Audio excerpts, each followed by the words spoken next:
Hi and welcome. This is Practical Buddhist Coaching and I'm Karl.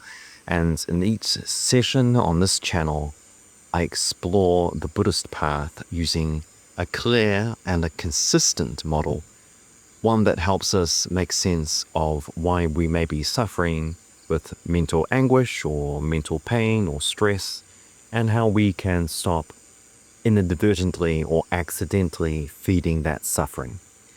The basis of what I present is from the Pali Canon, so if you want to look more into it, you can certainly do that. Now today we're looking at one of the most important pieces that you will see in my model, and it really does talk to the problem of why we find ourselves really frustrated and having a lot of problems and suffering in life. And that subject is the conditioned mind. Now, what is the conditioned mind?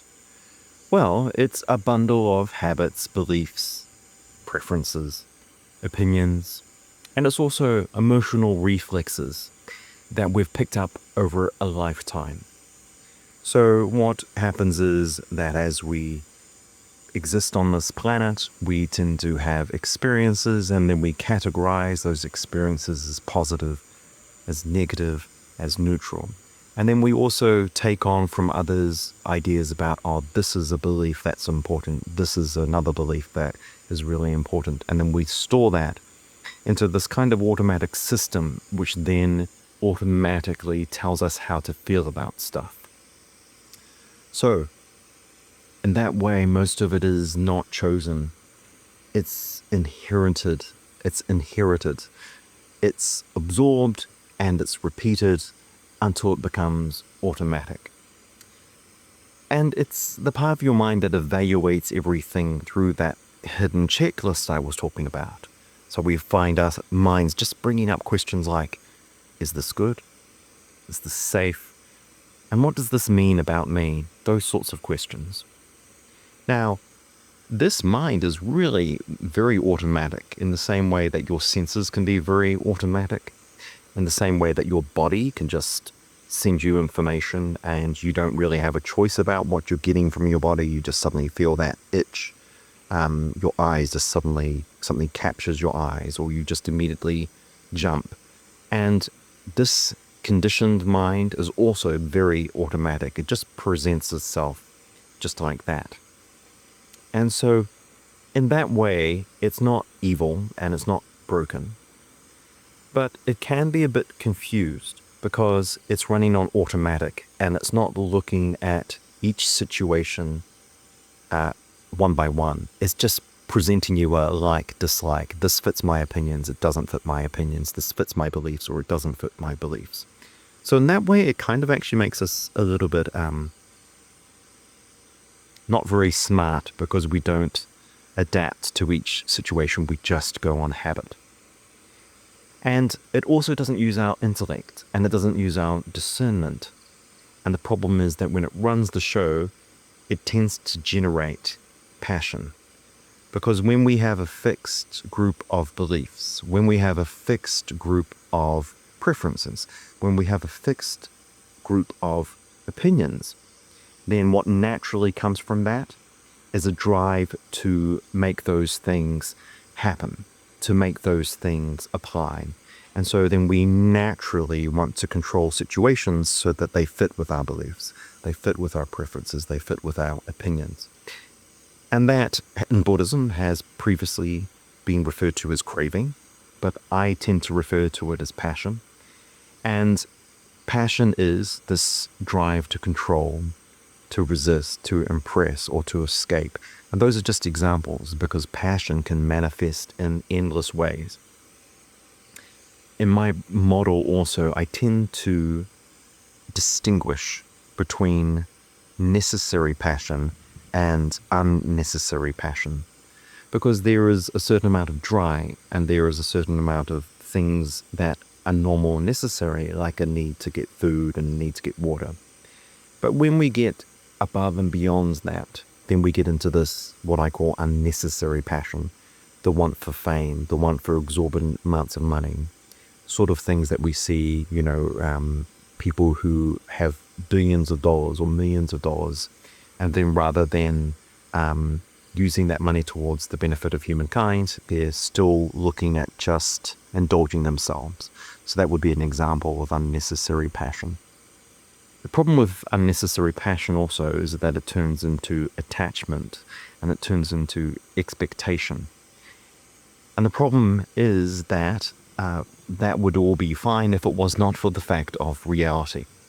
And what Buddhism teaches us about reality, and that we can also see if we just simply observe, is that reality has this tendency to change.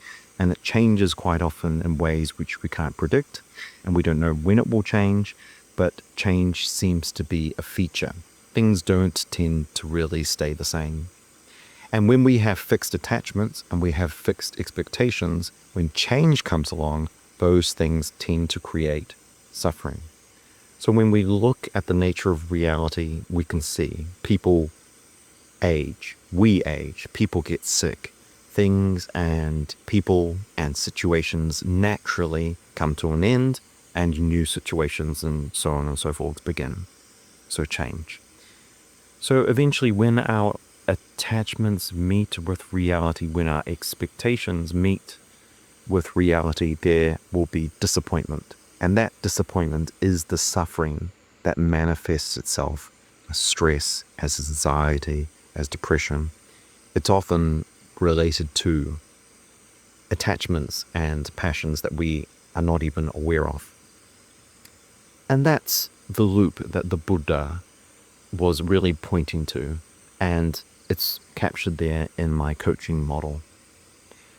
But the good news is this: the conditioned mind, it can be seen.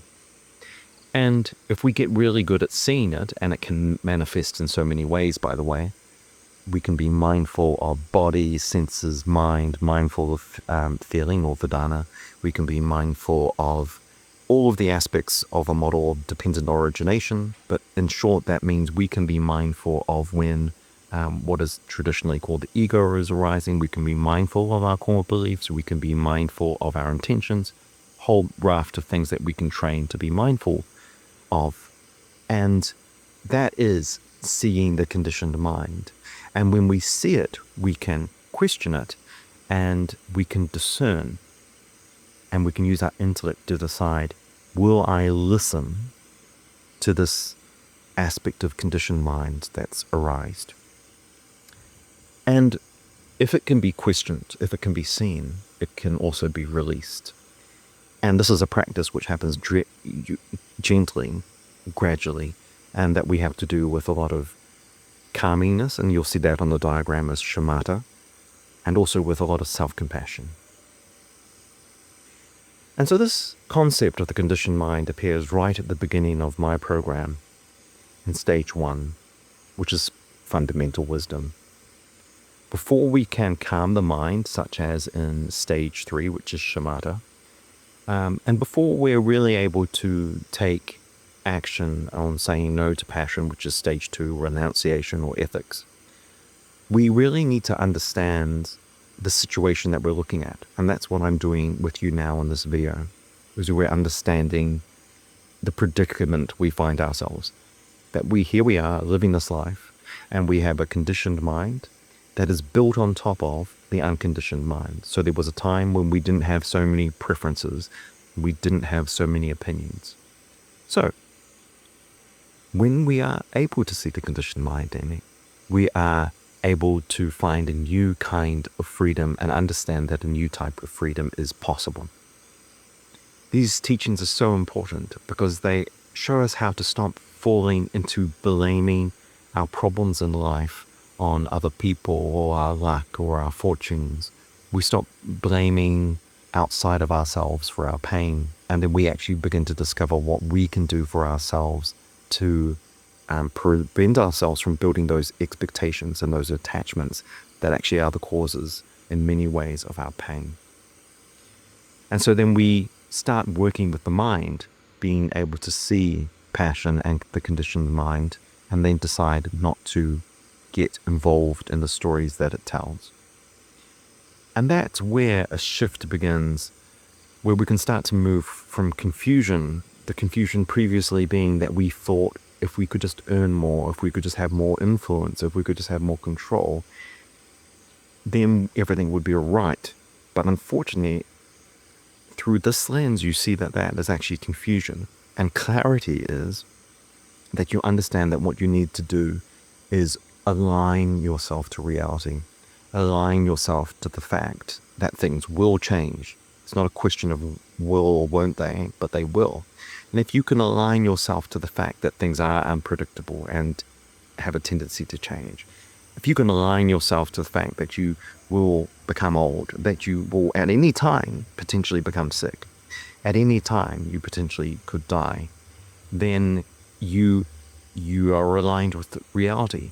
And when your expectations and your attachments align with reality, then you are taking away the lion's share of your mental anguish, because there are no expectations to be disappointed, and I hope that makes sense. So I'd like to finish off by asking you to try it right now. What are you experiencing right now that you're actually overlooking? If I was to ask you, what are you experiencing right now that is actually worthy of gratitude? What is happening for you right now that is actually really fantastic, but you simply aren't registering it over the noise of the conditioned mind, which is asking you to find something else, become something else, have something else. And examples of things that you might have that are worthy of gratitude right now might be, for example, your health, or perhaps it's the roof that is above your head right now, or maybe it's simply the fact that you have this moment and this air to breathe, and perhaps it's the fact that there's someone in the room right next to you right now who cares and supports and is there for you. It could be any one of those things. And so when you do that, you begin to see what the conditioned mind doesn't see. And you're seeing what the unconditioned mind sees all the time. Now, I'm really hoping that this has been helpful to you, and maybe it's helped you understand your mind better, of course, from a Buddhist point of view. And if it has, then I'm glad. And that is the goal here, to help people find clarity. I'm certainly working on that myself, and I find this sort of material useful for me. It's not about the chasing of ideas of status or becoming a better me. It's very much about accepting myself as I am and not striving all the time for perfection. So you can explore my Practical Buddhist Coaching course if you would like to have more structured guidance. Otherwise, you can simply follow this channel, like and subscribe.